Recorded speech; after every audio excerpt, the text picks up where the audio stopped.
Ֆրանսահայ թավջութակահար Աստղիկ Սիրանոսյանն իր երաժշտական տաղանդով նոր նվաճումների է հասնում։ Նա վերջերս արժանացել է Ֆրանսիայի բարձրագույն պարգևներից մեկին՝ Արժանիքի ազգային շքանշանի ասպետ կոչմանը։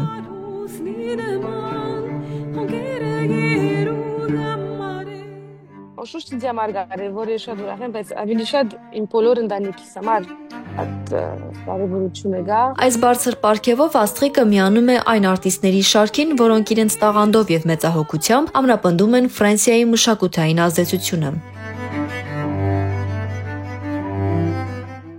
Երաժիշտը հանդես է եկել աշխարհի ամենահայտնի բեմերին՝ Փարիզի ֆիլհարմոնիայից մինչև Նյու Յորքի Քարնեգի հոլ։ Համագործակցել է հայտնի դիրիժորների եւ նվագախմբերի հետ։ Միշտ փորձած եմ ինչպես երաժիշտ ներկա ելալ Ֆրանսիայի կյանքի մեջ, բայց միշտ հիշել իմ անշուշտ իմ արմատներս եւ իմ հայությունս։ Աստղիկը ծնվել է Լիոնում, բայց երբեք չի կորցրել կապը Հայաստանի հետ։ Առաջին անգամը, որ Հայաստան եկա 96 թվականին էր,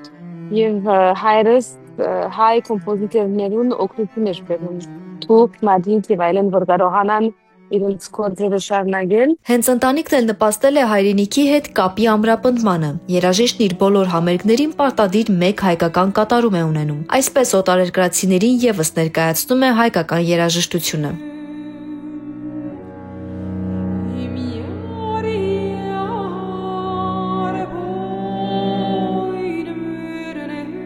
Միշտ կփորձեմ ամեն համերգներուս կոնե մեկ հատ հայկական գործը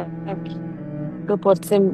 կատարել։ Շատ կարևոր է ինձ համար։ Բացի երաժշտական գործունեությունից Աստղիկ Սիրանոսյանը Հայաստանում սկսել է Սպիտակ Սևան նախաձեռնությունը։ Համերգներ կգազմագերբեմ, որ փող հավաքենք եւ հետո